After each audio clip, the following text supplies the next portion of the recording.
Wife Directive 8, Saved by Her Children. Hello everybody, I'm Jim McCotter. Welcome. In 1 Timothy chapter 2, verse 9 through 15.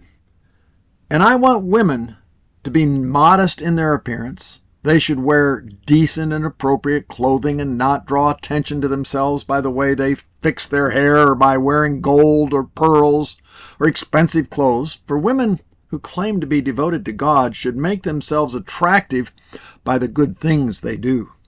Women should learn quietly and submissively. I do not let women teach men or have authority over them. Let them listen quietly. For God made Adam first, and afterwards he made Eve. And it was not Adam who was deceived by Satan. The woman was deceived, and sin was the result. But women will be saved through childbearing, assuming they continue to live in faith, love, holiness, and modesty. End quote. There is a lot to be learned from these verses, but first I want to say how sad for those women who think their outward appearance is what makes them most attractive. Lipstick will never make a woman as attractive as the good things they do, as the verse said. God not only tells what makes women look attractive, but also how they themselves can always be blessed. James 1, verse 25 says, if you do what this word says, and don't forget what you heard, then God will bless you for doing it. End quote. Don't be misled. God doesn't want you to have sloppy dress and thus draw attention to yourself that way. God does not want you to try to draw attention to yourself by dressing inappropriately in any setting. The most attractive woman will focus on, quote, the good things she does. 1 Timothy 5, verse 10 says, she will be well respected by everyone because of the good she has done. Has she brought up her children well? Has she been kind to strangers and served other believers humbly? Has she helped those who are in trouble? Has she always been ready to do good? End quote.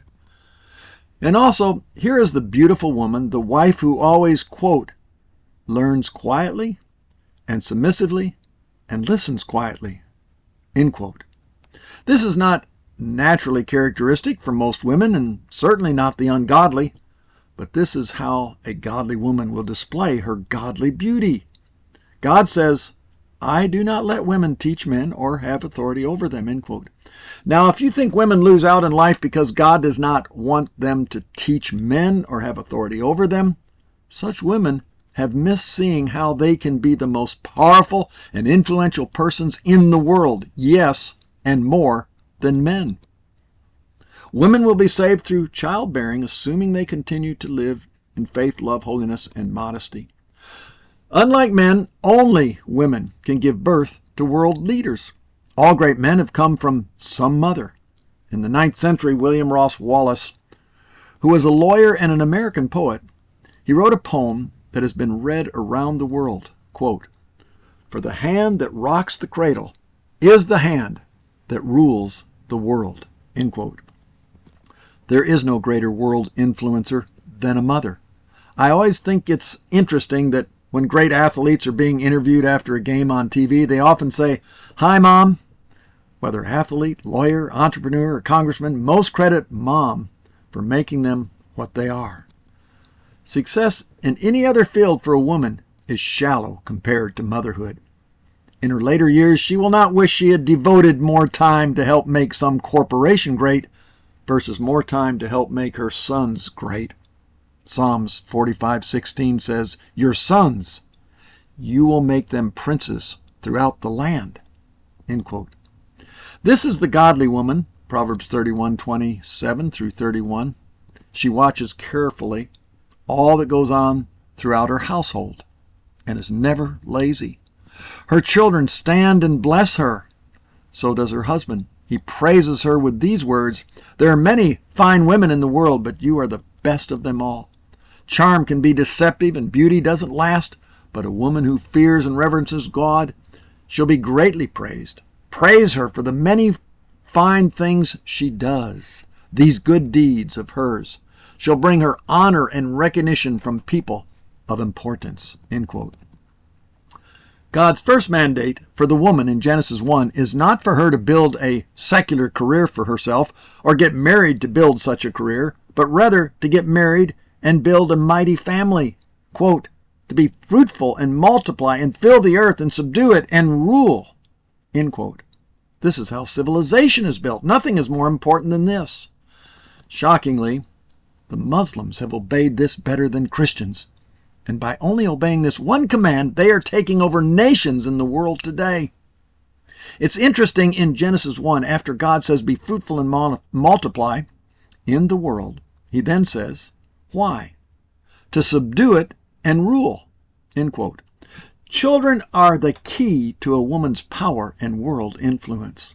God said in Psalms 127, 1 and 2, "Unless the Lord builds the house, they labor in vain who build it. Unless the Lord guards the city, the watchman keeps awake in vain. It is vain for you to rise up early, to retire late, to eat the bread of painful labors, for he gives to his beloved even in his sleep." End quote.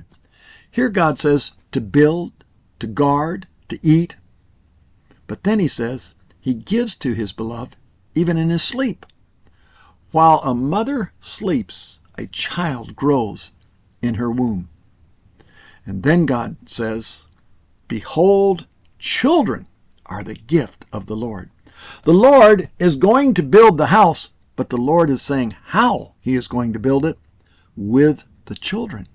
Children are God's gift to build and accomplish all this. Psalms 127, 3 through 5 goes on to say, "Behold, children are a gift of the Lord. The fruit of the womb is a reward. Like arrows in the hand of warriors, so children are one's youth. How blessed is the man whose quiver is full of them. They will not be ashamed when they speak with their enemies in the gate." That's where rulers meet. End quote. Your children are the Lord's gift, reward, arrows, blessings, rulers. End quote.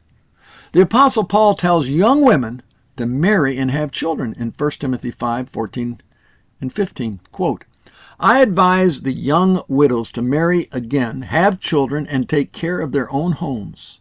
Then the enemy will not be able to say anything against them, for I am afraid that some of them have already gone astray and now follow Satan." End quote. In the Greek, the word younger is there, but the word widows is not. The word marry is there, but the word again is not. And the words have children in Greek is literally to be a childbearer. The word care in Greek is literally manage. So in Greek, the Holy Spirit had this literally written much more potently. Quote, "I advise the younger to marry, to be a childbearer, manage their house." End quote.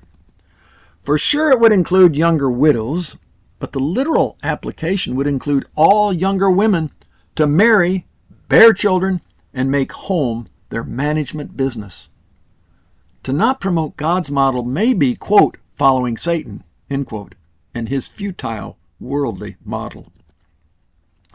Throughout human history, until about the 60s, most families tended to follow God's natural law as well as biblical model. The motherhood and home model is far more superior than any secular career ever could be, even as this verse may imply. Matthew 16:26. "What does it profit if you gain the whole world and lose your own soul?" Women will be saved through childbearing. What does this mean? It's not talking about God's gift for eternal salvation, but in context, where it says not to teach or lead men, it says a woman is saved by being able to lead and influence through her children, like arrows that are shot to affect others, shot out to affect the world.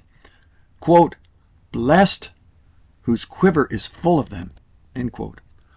A woman is saved from losing her soul to temporary meaningless activity, for futile activity, for inanimate occupations, for monetary vainglory.